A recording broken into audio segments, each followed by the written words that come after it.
I'm going to show you 3 different ways to color elements that were splattered with the Shape Splatter node.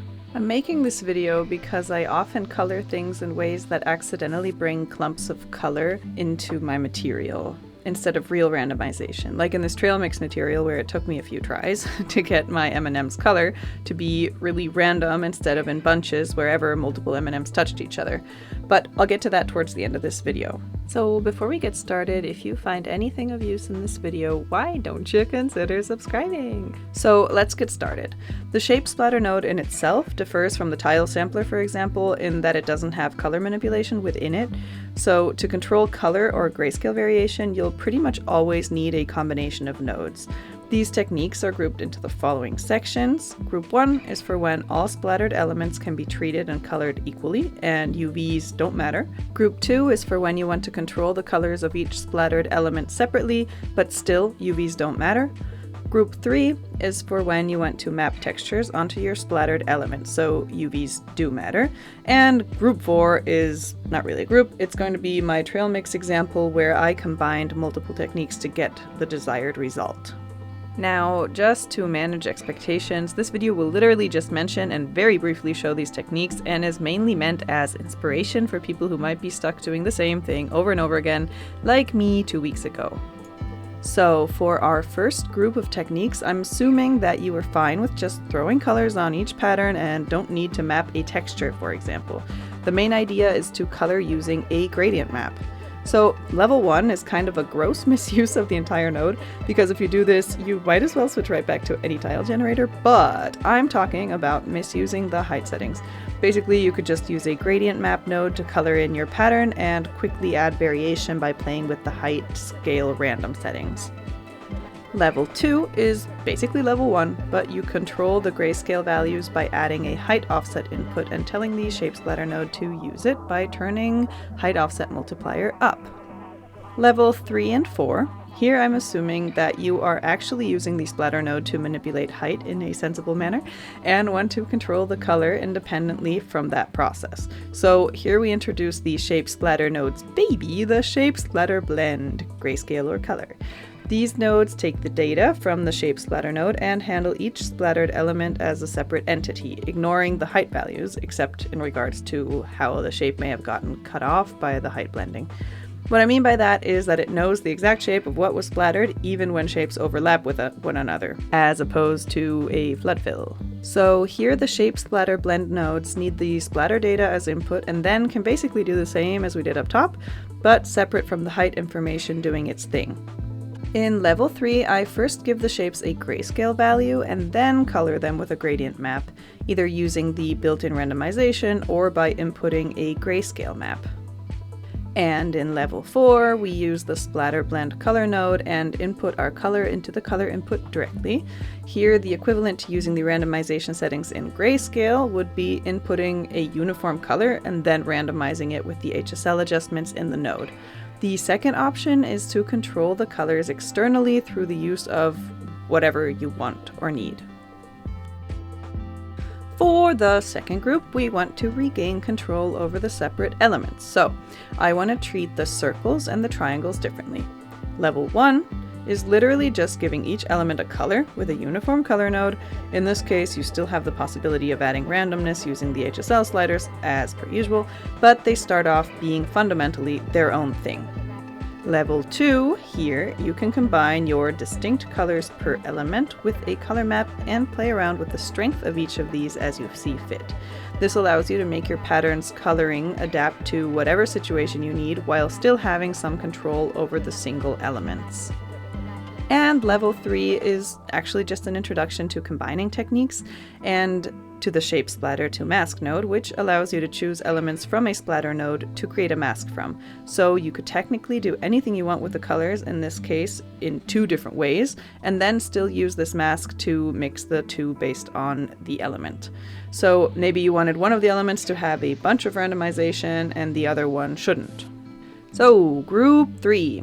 Now we want to actually map specific things onto our elements in a controlled manner.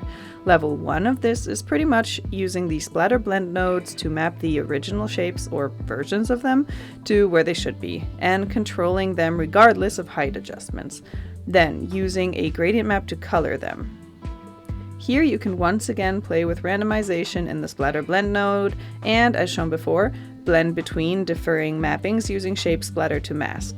This is useful if you have relatively simple shading to be done and just want some variation between elements, like here with my peanuts.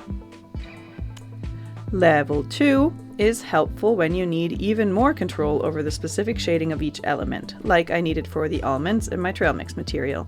Here you can work on the individual color shading of each element separately so that you know exactly what's going on.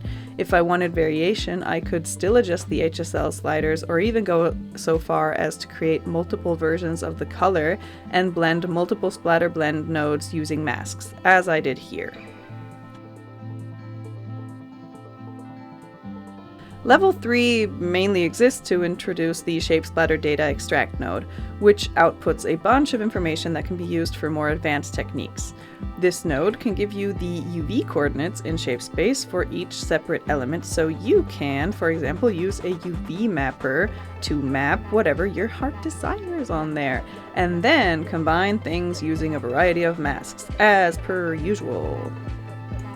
Now, keep in mind that a combination of these techniques will probably be necessary depending on the situation. For my trail mix material, I wanted to splatter very different elements all in one go to ensure that it looked organic, instead of, for example, using one splatter for M&Ms, one for peanuts, and one for raisins, and layering them. I put some cashews, some M&Ms, some peanuts, and some raisins all in one splatter, and did that 3 times and layered them so that each layer would have a little bit of everything. This meant that each time I splattered, I needed to treat multiple groups of elements differently. So, for example, the M&Ms really just needed color. I mixed it a little bit with a gradient map, but generally they just needed color, and I wanted that color to come from a very specific color palette, but be randomly assigned.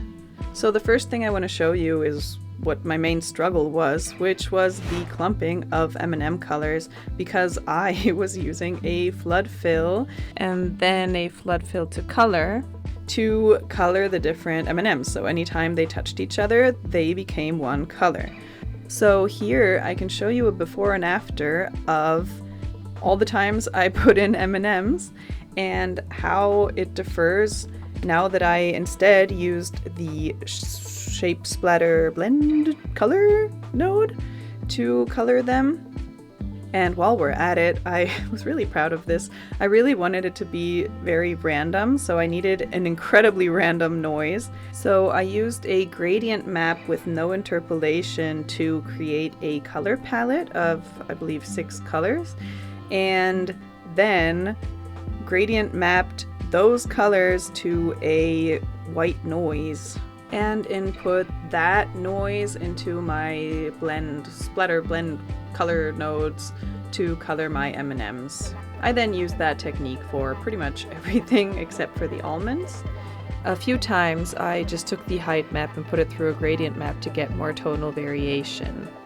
Now the M&Ms are kind of a special little snowflake, because on the one hand I just needed color, but then I decided I wanted to add the little M on top of some. So I needed to map something specific with UV mapping, and for that I just decided to use the Shape Splatter Blend node in grayscale to map the M, and then I blended it with the background. Now the almonds are the one element where I thought, okay, they definitely need a little bit of help to not look like shit. So I mean, I still don't like them, but it's all right.